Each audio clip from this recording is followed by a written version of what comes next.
ہم شعبان المعظم کے مہینے سے گزر رہے ہیں، اور شعبان المعظم کے 2 تاریخ کو امام الائمہ کاشف الغمہ امام اعظم ابو حنیفہ رضی اللہ تعالیٰ عنہ کا یوم وصال ہے۔ چونکہ ہم اور آپ ان کے مقلد ہیں تو ہمارے لیے ضروری ہے کہ ہم ان کی ذات کے تعلق سے جانیں، ان کے مرتبہ و مقام کو جانیں اور ان کے علمی مقام کو جاننے کی کوشش کریں۔ اسی مناسبت سے میں مختصراً ان کی علمی مقام اور ان کی شخصیت کو آپ کے سامنے رکھنے کی کوشش کروں گا۔ اللہ تبارک و تعالی مجھے حق کہنے، آپ لوگوں کو حق سننے اور ہم سب کو اس پر عمل کرنے کی توفیق عطا فرمائے۔ معزز سامعین اکرام، اللہ تبارک و تعالی قرآن مجید میں ارشاد فرماتا ہے، قُلْ هَلْ يَسْتَوِي الَّذِينَ يَعْلَمُونَ وَالَّذِينَ لَا يَعْلَمُونَ۔ اے حبیب آپ فرما دیجئے، کیا جو جانکار ہیں اور جو نہیں جانتے ہیں کیا دونوں برابر ہیں؟ گویا کہ اس آیت میں یہ بات بتائی جا رہی ہے کہ جو جاننے والا ہے اور بغیر جاننے والا ہے وہ دونوں برابر نہیں ہیں۔ تو اس سے صاف ظاہر ہے جو جاننے والے کی عظمت اور مرتبہ ہے وہ غیر جاننے والے کی نہیں ہے۔ اور رسول اکرم صلی اللہ تعالی علیہ وسلم نے ارشاد فرمایا، مَن یُرِدِ اللَّهُ بِهِ خَیْرًا یُفَقِّهُ فِی الدِّین۔ اللہ تبارک و تعالی جس کے لیے بھلائی کا ارادہ فرماتا ہے، خیر کا ارادہ فرماتا ہے، اچھائی کا ارادہ فرماتا ہے تو اسے دین کا فقیہ بنا دیتا ہے۔ یعنی دین کا فقیہ مطلب کیا ہے؟ یعنی ایسا شخص جو دین کی سمجھ رکھتا ہو، دین سے مسائل نکالنے کی اس کے اندر استعداد ہو، وہ شخص فقیہ ہوا کرتا ہے۔ یہ کوئی فقہی اصطلاح نہیں، میں آپ کو سمجھانے کے لیے یہ بات بتا رہا ہوں، فقیہ ہوتا ہے۔ تو جس کو فقاہت مل گئی، دین کی سمجھ مل گئی، تو رسول اکرم صلی اللہ تعالی علیہ وسلم فرماتے ہیں ساری بھلائیاں اس کے اندر جمع ہو گئی۔ تو یہ علم کی اہمیت ہے، فقہ کی اہمیت ہے اور اس کی برکت ہے۔ یہ چیز جس کے اندر آ جاتی ہے، اللہ جس کے دل میں اس نور کو پیدا فرما دیتا ہے، ساری بھلائیاں خود بخود اس کے اندر جمع ہو جاتی ہیں۔ درود شریف پڑھیں، اللہم صلی علی سیدنا مولانا محمد معدن الجود والکرم علیہ وبارک وسلم۔ گویا کہ ایک سمجھ رکھنے والا اور ایک عام جاہل دونوں برابر نہیں ہوتے۔ جس کو اللہ تبارک و تعالی فقیہ بنا دیتا ہے، دین کی سمجھ جسے عطا کرتا ہے، علم نور جس کے دل میں ڈال دیتا ہے، اس کا مقام بہت ہی بلند ہوا کرتا ہے۔ لیکن اب دین کی سمجھ کے لیے، ایک مجتہد ہونے کے لیے، قرآن و حدیث سے جو ہے مسائل کو نکالنے کے لیے، اس کو سمجھنے کے لیے، یہ کوئی ضروری نہیں ہے کہ وہ عربی ہو، یعنی عرب کا عرب میں پیدا ہوا شخص ہو، یا مکے میں پیدا ہونا اس کے لیے ضروری ہو، یا مدینے میں پیدا ہونا اس کے لیے ضروری ہو، یعنی عربی ہونا اس کے لیے ضروری نہیں ہے، بلکہ اگر عجمی ہو، دین کی سمجھ ہو تو یقیناً وہ بھی فقیہ ہو سکتا ہے۔ اللہ تبارک و تعالی قرآن مجید میں ارشاد فرماتا ہے وَآخَرِينَ مِنْهُمْ لَمَّا يَلْحَقُوا بِهِمْ۔ اس آیت کا مفہوم یہ ہے کہ رسول اکرم صلی اللہ علیہ وسلم کی ایک صفت یہ ہے کہ وہ لوگوں کے دلوں کو پاک کرتے ہیں اور لوگوں کو علم سکھاتے ہیں، علم عطا کرتے ہیں۔ لیکن ان میں وہ لوگ بھی ہیں جو رسول کے فیضان سے فیضیاب ہوتے ہیں، رسول کے علم سے فیضیاب ہوتے ہیں، علم حاصل کرتے ہیں اور پاکیزگی حاصل کرتے ہیں۔ وَآخَرِينَ مِنْهُمْ لَمَّا يَلْحَقُوا بِهِمْ، یعنی وہ جو لوگ بعد میں آئیں گے، جن کا اگلوں سے جن کی ملاقات نہیں ہوگی۔ تو مفسرین فرماتے ہیں اس سے مراد کون ہے؟ جو بعد میں آئیں گے، اگلوں سے جن کی ملاقات نہیں ہے، تو فرماتے ہیں کہ وہ لوگ عجمی ہوں گے، یعنی عرب کا رہنے والے نہیں ہوں گے۔ عجمی ہوں گے، لیکن اس کے باوجود بھی وہ رسول کے علم کے فیضان سے فیضیاب ہوں گے اور لوگوں کو فیضیاب کرتے ہوئے نظر آئیں گے۔ تفقہ فی الدین اللہ تبارک و تعالیٰ ان میں بھی عطا کرے گا، اور علم کا نور ان کے دل میں بھی موجزن ہوتا ہوا لوگ دیکھیں گے۔ تو اس آیت کریمہ سے یہ بات سمجھ میں آئی کہ عجمی لوگ بھی ایسے ہوں گے جن سے اللہ تبارک و تعالی دین کی خدمت لے گا، جنہیں فقیہ بنائے گا، جنہیں مجتہد بنائے گا۔ اس کا مطلب یہ نہیں کہ عربی نہیں، عربی تو ہے ہی، لیکن عجمی کو بھی اللہ تبارک و تعالی یہ خصوصیت عطا فرماتا ہے۔ عجمی سے مراد جو عرب کا رہنے والا نہ ہو۔ تو الغرض بتانے کا مقصد یہ ہے اس آیت کریمہ میں عجمی لوگ بھی ایسے ہوں گے جو دین کی خدمت انجام دیں گے۔ اب اس آیت کریمہ میں جو اللہ تعالیٰ نے فرمایا وَآخَرِينَ مِنْهُمْ لَمَّا يَلْحَقُوا بِهِمْ، بعد میں آئیں گے جو عجمی لوگ، اس سے مراد کون ہے؟ صحابہ اکرام رضوان اللہ تعالی علیہ مجمعین کے ذہن میں بھی سوال ابھرا۔ حضرت ابو ہریرہ رضی اللہ تعالیٰ عنہ فرماتے ہیں، بخاری شریف کی حدیث ہے، کتاب التفسیر میں ہے، کہ رسول اکرم صلی اللہ علیہ وسلم سے ایک صحابی نے پوچھا، یا رسول اللہ صلی اللہ علیہ وسلم، یہ بعد میں آنے والے ذات جو ہے جس کی تعریف قرآن نے کی ہے، وہ لوگ کون ہے؟ سرکار خاموش رہے۔ وہ صحابی کچھ دیر بعد پھر اسی سوال کو دہرایا، سرکار خاموش رہے۔ پھر تھوڑی دیر بعد پھر اسی سوال کو دہرایا، رسول اللہ خاموش رہے۔ تھوڑی دیر بعد رسول اللہ کے پاس حضرت سلمان فارسی رضی اللہ تعالیٰ عنہ بیٹھے ہوئے تھے۔ آپ نے ان پر ہاتھ رکھا اور فرمایا کہ کون لوگ ہیں؟ سنو، یہ وہ لوگ ہیں، لو کان العلم عند الثریا لتناولہ رجل ابناء من فارس، یعنی حدیث میں اس طریقے کے الفاظ آگے پیچھے ملتے ہیں۔ یعنی حضرت سلمان فارسی رضی اللہ تعالیٰ عنہ کے کندھے پر ہاتھ رکھ کے فرمایا کہ اگر علم، ایمان سریا یعنی سٹارز کی بلندی پر بھی ہو، یہ فارس کے لوگوں میں سے ایسے لوگ بھی پیدا ہوں گے، وہاں جا کر بھی علم حاصل کریں گے، اس سے فیضان حاصل کریں گے، یعنی اور لوگوں کو فیضیاب کریں گے۔ تو یہ بات سمجھ میں آئی کہ اس علم سے مراد جو بعد میں آئیں گے، علم کے فیضان سے فیضیاب ہوں گے اور علم حاصل کریں گے، ان کا مقام و مرتبہ بلند ہوگا۔ رسول اللہ نے اشارہ فرما دیا وہ جو ہے عجمی ہوں گے اور فارس سے ہوں گے۔ حضرت سلمان فارسی رضی اللہ تعالیٰ عنہ کی طرف بھی اشارہ فرما دیا۔ اب مشہور 4 امام ہیں، امام شافعی، امام مالک، امام احمد بن حنبل، امام ابو حنیفہ۔ امام شافعی قرشی مطلبی عربی ہیں، امام احمد بن حنبل بھی عربی ہیں، اور امام مالک بھی عربی ہیں۔ یعنی اس میں جو ہے عربی نہیں بلکہ عجمی کی فضیلت بیان کی گئی۔ 3 جو ہے امام تو عربی ہیں، اب جو ایک عجمی امام بچتے ہیں وہ کوئی اور نہیں، امام اعظم کی ذات ہے۔ تو آپ کہیں گے اس حدیث سے مراد امام اعظم کو آپ نے کیسے لیا؟ آپ کی تو اپنی سمجھ ہے، ہم کیسے مانیں؟ تو آؤ امام جلال الدین سیوطی رضی اللہ تعالیٰ عنہ کی بارگاہ میں، آپ تبیید الصحیفہ میں ارشاد فرماتے ہیں کہ رسول اللہ نے جو فرمایا ابناء فارس میں سے ایک شخص ہوگا جو ہے سریا سے جو ہے علم حاصل کرے گا اور لوگوں کو فیضیاب کرے گا، وہ کوئی شخص کون ہے؟ تو امام جلال الدین سیوطی رضی اللہ تعالیٰ عنہ فرماتے کوئی اور نہیں، امام اعظم ابو حنیفہ کی ذات ہے۔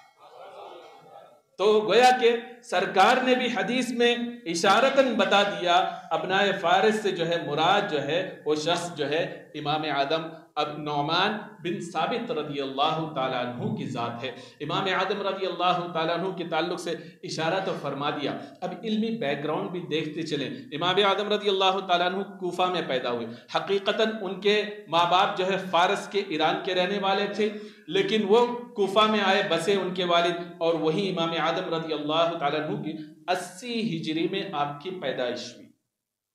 اب آپ سوچیں 80 ہجری، 70 ہجری بھی قول ہے، 80 ہجری کو یہ مان لے تو آپ صحابہ اکرام رضوان اللہ تعالی علیہم اجمعین کی زندگی کے تعلق سے مطالعہ کریں گے تو آپ کو معلوم ہوگا تقریباً صحابہ اکرام اس دنیا میں ظاہری طور پر 120 ہجری تک حیات رہے۔ گویا کہ اس سے بات سمجھ میں آئی کہ امام اعظم رضی اللہ تعالیٰ عنہ جو ہے صحابہ اکرام کے زمانے میں اپنی زندگی کو گزاری، اور اتنا ہی نہیں، سرکار نے فرمایا کہ میرا زمانہ سب سے بہترین زمانہ ہے، اور پھر جو ہے میرے صحابہ کا زمانہ ہے، اور پھر جو ہے جو میرے صحابہ سے ملاقات کرے اس کے بعد والوں کی زمانہ ہے۔ تو امام اعظم رضی اللہ تعالیٰ عنہ صحابہ کے بعد کے زمانے کے لوگوں میں سے ہیں۔ تو خیر القرون میں امام اعظم رضی اللہ تعالیٰ عنہ پیدا پیدا ہوئے۔ اور ایک حدیث میں یہ ہے، رسول اکرم صلی اللہ علیہ وسلم نے ارشاد فرمایا کہ جس نے مجھے دیکھا اسے آگ نہیں چھوئے گی، اور جس نے مجھے دیکھنے والے کو دیکھا اسے بھی آگ نہیں چھوئے گی۔ گویا کہ امام اعظم رضی اللہ تعالیٰ عنہ نے صحابہ اکرام کو دیکھا۔ تقریباً ایک روایت کے مطابق 8 صحابہ اکرام سے آپ نے بالمشافہ ملاقات کی اور ان سے حدیث سنا، حدیث کی سماعت کی اور روایت بھی کیا، اور اس طریقے سے بے شمار روایتیں موجود ہیں۔ الغرض تقریباً 8 صحابہ سے ملنا یا 4 صحابی رسول سے ملنا امام اعظم رضی اللہ تعالیٰ عنہ کا ثابت ہے۔ تو اس طریقے سے آپ خیر القرون میں بھی پیدا ہوئے، اور اس کے علاوہ کہ تابعی بننے کا شرف حاصل ہے۔ تابعی یعنی جنہوں نے صحابہ کو دیکھا، اور صحابہ کے زمانے میں آپ نے جو ہے آنکھ کھولی۔ اب کوفہ جہاں امام اعظم رضی اللہ تعالیٰ عنہ کی پیدائش ہوئی، وہ کیسی جگہ تھی؟ بعض لوگ کہتے ہیں نا کوفی لا یوفی، یعنی یزیدی بھی وہاں بہت سارے پیدا ہوئے، لیکن ایسا نہیں، یزیدی رہے، بہت سارے اچھے لوگ بھی وہاں پیدا ہوئے۔ علم کا جو ہے ایک بحر زخار بھی وہاں موجود تھے، ایسے لوگ جیسے کہ حضرت فاروق اعظم رضی اللہ تعالیٰ عنہ کے زمانے میں آپ نے کوفہ کی بنیاد ڈالی، وہاں لوگوں کو بسایا، اور حضرت عبداللہ ابن مسعود رضی اللہ تعالیٰ عنہ کو وہاں بھیجا تاکہ علم کی اشاعت ہو۔ اب حضرت عبداللہ ابن مسعود رضی اللہ تعالیٰ عنہ اور امام اعظم رضی اللہ تعالیٰ عنہ کے درمیان جو شاگردی کا معاملہ ہے 3 واسطوں سے۔ امام اعظم رضی اللہ تعالیٰ عنہ کے استاد جو ہے حضرت حماد ہے 1، ان کے استاد ابراہیم نخعی ہیں 2، ان کے استاد حضرت علقمہ ہے 3 ہے۔ یہ 3 واسطے کے بعد چوتھا نمبر حضرت عبداللہ ابن مسعود یعنی ڈائریکٹ صحابی رسول سے ملتا ہے۔ یعنی گویا کہ امام اعظم رضی اللہ تعالیٰ عنہ اور صحابی رسول کے درمیان جو واسطہ ہے وہ صرف 3 ہے، یعنی قریبی واسطہ ملتا ہے۔ اب وہ جو ہے کوفہ کا آپ بیک گراؤنڈ دیکھیں، حضرت عبداللہ ابن مسعود رضی اللہ تعالیٰ عنہ سے آپ کو علمی فیضان ملا۔ یہ حضرت عبداللہ ابن مسعود کون ہے؟ رسول اکرم صلی اللہ علیہ وسلم نے ان کے تعلق سے فرمایا، ما قال ابن مسعود فصدقوه، جو کچھ ابن مسعود کہے بلا چون چرا تم اس بات کو قبول کر۔ اور سرکار دو عالم صلی اللہ علیہ وسلم نے 4 صحابہ کے تعلق سے فرمایا قرآن ان سے پڑھو، یعنی خصوصی طور پر ان میں سب سے پہلا نمبر جو ہے حضرت عبداللہ ابن مسعود کا ہے۔ اور حدیث شریف میں آتا ہے کہ حضرت عبداللہ ابن مسعود رضی اللہ تعالیٰ عنہ سرکار کی بارگاہ میں حاضر آئے، سرکار نے فرمایا اے ابن مسعود قرآن سناؤ۔ حضرت ابن مسعود رضی اللہ تعالیٰ عنہ نے عرض کیا رسول اللہ صلی اللہ علیہ وسلم قرآن تو آپ اترا، آپ بہترین تلاوت کر سکتے ہیں۔ سرکار نے فرمایا اے ابن مسعود میرا دل چاہتا ہے کہ تم قرآن سناتے رہو اور میں سنتا رہوں۔ پھر آپ سناتے رہے، سنتے رہے رسول اکرم صلی اللہ علیہ وسلم۔ اور اس کے علاوہ کہ کسی کو اس بات کی اجازت نہیں تھی کہ سرکار دو عالم صلی اللہ علیہ وسلم گھر کے اندر موجود ہو اور گھر کا ڈور جو ہے نوک کرے یا بلا اجازت سرکار کے گھر میں داخل ہو جائے سلام کر کے، یہ کسی کو اجازت نہیں تھی۔ قرآن میں آیت کریمہ موجود ہے کہ جس کو انتظار کرنا ہو، ملاقات کرنی ہو سرکار سے، اگر سرکار گھر کے اندر ہو وہ بلا نہیں سکتا، باہر سے وہ ڈور نوک نہیں کر سکتا۔ قرآن کا حکم یہ ہے کہ باہر وہ انتظار کرے جب تک کہ میرا حبیب باہر نہ آئے، تمہیں اجازت ہی نہیں کہ ڈور کو نوک کرے یا تم جو ہے بلند آواز سے بلاؤ۔ لیکن قربان جائیں ابن مسعود رضی اللہ تعالیٰ عنہ کی ذات پر یہ آیت کریمہ تو نازل ہوئی، لیکن ابن مسعود رضی اللہ تعالیٰ عنہ کو فرماتے ہیں اے ابن مسعود تمہیں اس بات کی اجازت ہے، تم جب چاہو تب میرے گھر میں داخل ہو سکتے ہیں۔ یہ ابن مسعود رضی اللہ تعالیٰ عنہ کی ذات ہے۔ آپ کوفہ میں آئے، درسگاہ لگائے اور رسول اللہ کے علم فیضان کو عام کیا۔ حضرت علی کرم اللہ وجہ الکریم کا زمانہ آیا، حضرت علی جو ہے مولائے کائنات مشکل کشا رضی اللہ تعالیٰ عنہ کو نے اپنے تخت خلافت کو کوفہ کی طرف منتقل فرمایا، تو حضرت ابن مسعود رضی اللہ تعالیٰ عنہ آپ کے جو ویلکم کرنے کے لیے باہر 4000 لوگوں کو لے کر وہاں پہنچ گئے۔ حضرت علی کرم اللہ وجہ الکریم نے جب ایک جمع غفیر کو دیکھا، لوگوں کے مجمع کو دیکھا، آپ نے فرمایا اے ابن مسعود تم نے یہ کیا کیا کہ میں یہ نہیں چاہتا کہ میرے لوگوں میری عزت کے لیے عزت افزائی ہو، لوگ مجھے ویلکم کرنے کے لیے اتنے لوگ حاضر ہو جائیں، یعنی عاجزی کے طور پر آپ نے یہ فرمایا۔ تو حضرت عبداللہ ابن مسعود فرماتے ہیں اے امیر المؤمنین مولا کائنات، یہ عام لوگ نہیں ہیں جنہیں میں لے کر آیا، یہ 4 وہ مخصوص لوگ ہیں کہ جو رسول اللہ نے میرے دل میں علم ڈالا، میں نے اپنے علم کو ان کے دلوں میں اتار دیا ہے۔ یعنی اپنے وقت کے سارے لوگوں میں یہ فقیہ ہیں، یہ محدث ہیں۔ آپ سوچو اس دور میں حضرت ابن مسعود رضی اللہ تعالیٰ عنہ کی ذات سے کس قدر کوفہ میں علمی فیضان جاری ہوا۔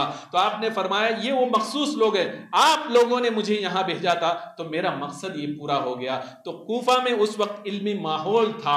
آپ دیکھیں کہ حضرت عبداللہ ابن مسعود رضی اللہ تعالیٰ عنہ سے پوچھا گیا آپ کے بعد آپ کا شاگرد کون ہوگا، آپ کی مسند پر آپ کی جگہ پر کون بیٹھے گا؟ آپ نے فرمایا میں لائق فائق جو ہے سب میں نمایاں علقمہ کو جانتا ہوں، گیا کہ آپ کے بعد وہ بیٹھ گئے۔ آپ کا جب آخری وقت آیا لوگوں نے پوچھا میں سب سے زیادہ علم فقیہ جو ہے ابراہیم نخعی کو جانتا ہوں، آپ کے بعد وہ مسند پر جانشین ہوئے۔ آپ کا جب وصال کا وقت قریب آیا ان سے پوچھا گیا آپ کا جانشین کون بنے گا؟ انہوں نے کہا حماد کو جو ہے میں سب سے زیادہ فقیہ جانتا ہوں، محدث جانتا ہوں، وہ بیٹھیں گے۔ جب حضرت حماد کا زمانہ آیا ان سے پوچھا گیا آپ کے بعد آپ کے مسند پر کون بیٹھے گا؟ تو آپ ارشاد فرماتے ہیں میرے بعد تو دور کی بات ہے، میں چاہتا ہوں کہ میرے زندگی میں ہی ابو حنیفہ کو میرے درسگاہ میں بٹھا دوں، میری جگہ پر بٹھا دوں۔ اب آپ سوچے کس قدر جو ہے اس دور کے بزرگان دین بھی امام اعظم رضی اللہ تعالیٰ عنہ کی قدر کیا کرتے تھے۔ تو آپ اس بات کو سمجھے وہ عظیم فقیہ اور مجتہد ہیں جن کے درمیان اور صحابی کے درمیان صرف اور صرف استادی اور شاگردی میں کتنا واسطہ ہے؟ صرف 3 واسطہ ہے، اتنے قریب کے زمانے میں۔ اور کس زمانے میں انہوں نے آنکھ کھولی؟ صحابہ کے زمانے میں آنکھ کھولی، صحابہ سے ملاقات کا شرف انہیں حاصل کیا۔ اور کس زمانے میں پیدا ہوئے؟ خیر القرون میں پیدا ہوئے۔ اور سرکار نے فرمایا تابعی جو ایمان کی حالت میں، یعنی سرکار نے فرمایا اس کو آگ نہیں چھوئے گی جو میرے دیکھنے والوں کو دیکھے۔ اب دیکھیں حدیث میں امام اعظم رضی اللہ تعالیٰ عنہ کا مقام آپ دیکھیں، کرامات تو آپ سنتے رہتے ہیں، ہمارا امام کس قدر جو ہے فقیہ ہے اور حدیث کے تعلق سے انہیں تعلق ان کا حدیث سے کس قدر تھا۔ آپ دیکھیں حدیث میں جو درجہ ہوتا ہے اس میں آپ کو پتا ہوگا نریٹرز ہوتے ہیں، بخاری مسلم آپ کھولیں گے تو آپ کو معلوم ہوگا کہ فلاں نے ان سے بیان کیا، ان سے انہوں نے بیان کیا، ان سے بیان کیا، آخر میں وہ کہیں گے کہ رسول اللہ نے بیان کیا۔ یہ نریٹرز ہوتے ہیں، چین ہوتا ہے اس میں۔ تو چین جتنا کم چین ہوگا، بیچ میں روایت کرنے والے نریٹرز کم ہوں گے، حدیث اتنی قوی ہو جائے گی۔ کسی میں 2 ہو، 1 ہو، 2 ہو، 3 ہو۔ ایسے ہی ایک جو ہے امام بخاری رضی اللہ تعالیٰ عنہ سے کسی نے پوچھا آپ نے بخاری کو جمع کیا، ساری احادیث میں جن احادیث پر آپ کو فخر ہے وہ کون سی احادیث ہیں آپ نے جو جمع کیا؟